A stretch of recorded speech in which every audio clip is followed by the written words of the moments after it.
Bonjour, bienvenue dans la série sur l'énergie du vide. Alors en dehors du rayonnement de Unruh et de Hawking, il existe aussi un troisième cas qui est analogue à celui de Hawking, mais qui est dû à l'horizon cosmologique, c'est-à-dire la limite de l'univers observable. Le mécanisme est tout à fait semblable. Ce rayonnement est extrêmement faible, sauf en cas de rupture de l'équilibre thermodynamique ou d'expansion violente comme l'inflation. Dans le cas où ce rayonnement est fort, il n'y a d'ailleurs pas que des photons qui sont émis. Le rayonnement est composé de plein de sortes de particules. Curieusement, j'ai lu plusieurs articles sur les effets, sur ce calcul de cet effet, où l'auteur règle finement les paramètres pour éviter de produire trop de particules de cette manière. Il n'y a pas de raison de le faire, sauf à préjuger d'une existence strictement primordiale des particules. Mais tout le monde a un papier, on va y revenir.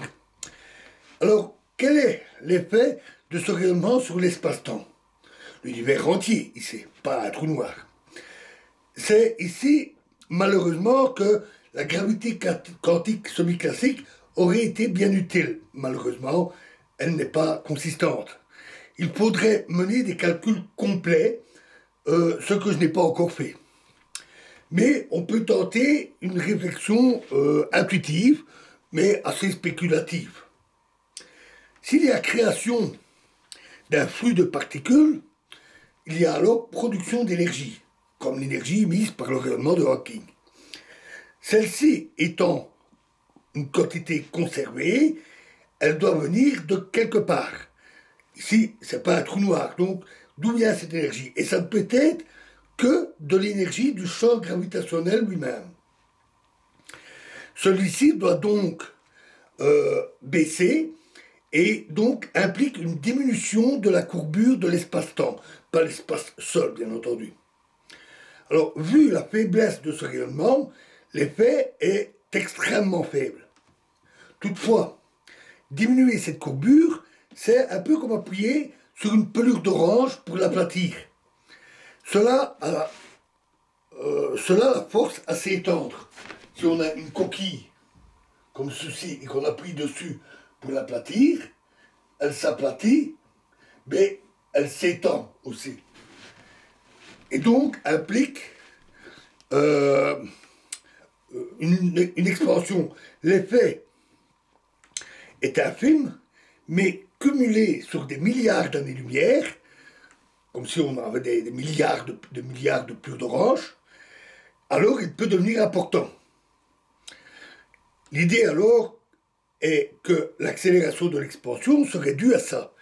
Et effectivement, l'effet infime dont je parle, mais la constante cosmologique calculée est aussi infime. La valeur importante de l'énergie noire résulte du fait qu'on l'applique à l'univers global, comme je le fais ici.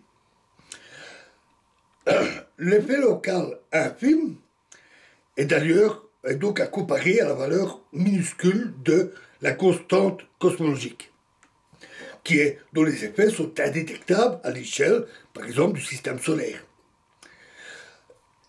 Donc l'accélération ne serait pas due à des champs inconnus ou à une énergie du vide, mais à une variation de l'énergie du vide, si on exclut le champ gravitationnel. Ce serait donc plutôt l'énergie des fluctuations du vide, alors pas des fluctuations vide-vide, mais des interactions des fluctuations qui interagissent avec le champ gravitationnel, avec les gravitons. Alors, mieux encore, l'équation d'Einstein modifiée devrait contenir, en plus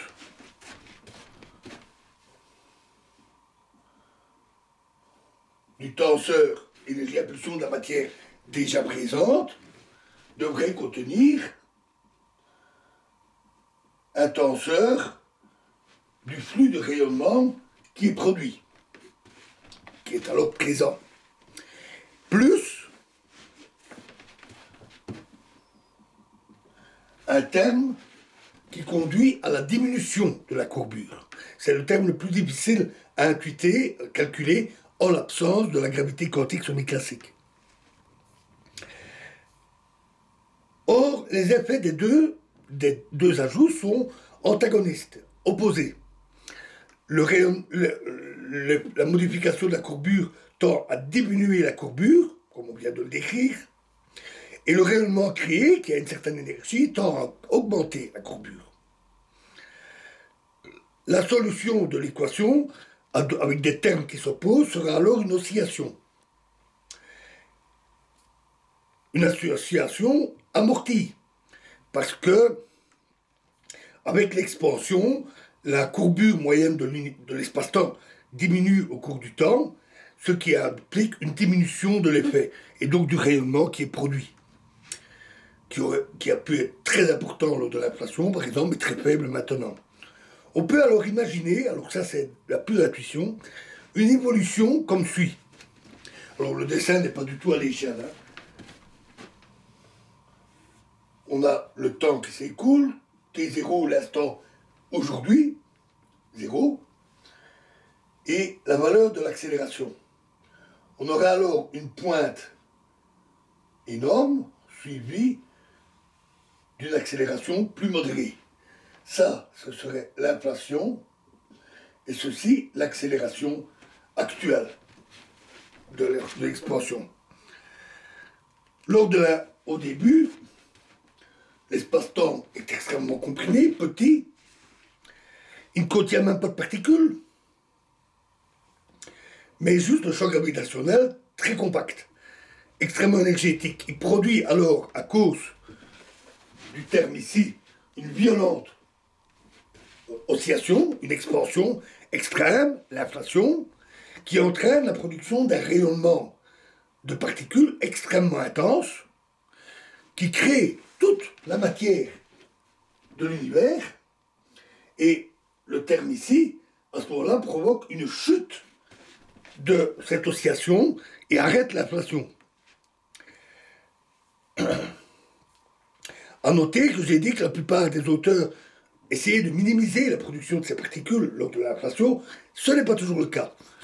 Il y a ce qu'on appelle la théorie du re-heating, du réchauffement, qui a été étudiée, qui a été publiée, et qui étudie une telle production de particules pendant le phénomène d'inflation, et donc pour expliquer le contenu en matière de l'univers. Donc cette hypothèse n'est pas une pure hypothèse. Ça a été étudié théoriquement. L'inflation, à ce moment-là, chute, et l'univers ayant subi une très très forte expansion, gigantesque, l'effet est alors beaucoup plus faible, et la prochaine oscillation est beaucoup plus modérée, et donne l'accélération de l'expansion actuelle.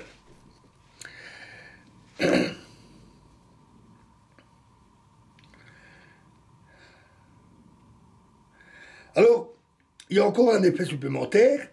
Si la matière est créée de cette manière, surtout pendant l'inflation, la violation de la symétrie CP implique un léger déséquilibre entre matière et antimatière.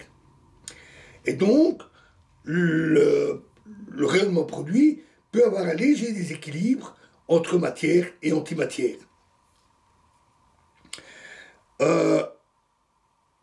La violation de la symétrie CP est très faible.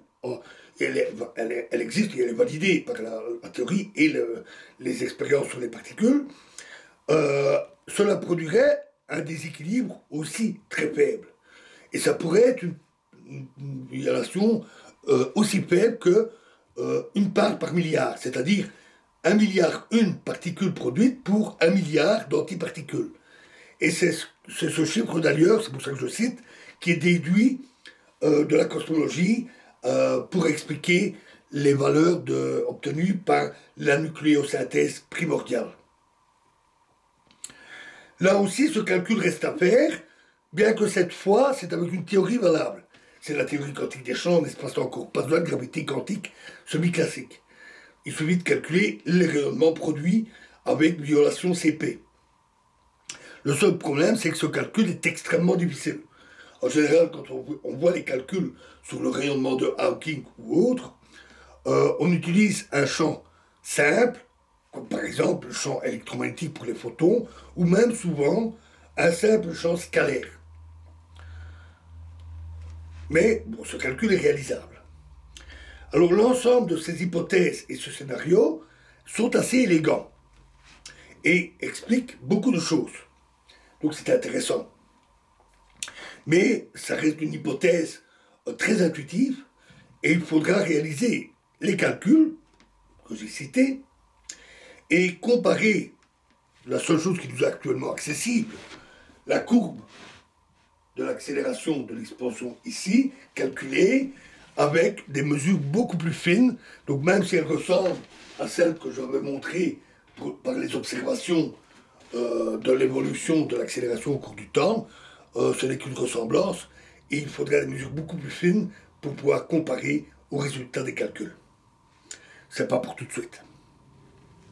Voilà, donc nous terminons sur ces idées, ces hypothèses et ces spéculations, c'est un peu ces rêveries sur comment les choses peuvent se passer. Et je termine ainsi cette série qui, j'espère, vous a plu. Je vous remercie.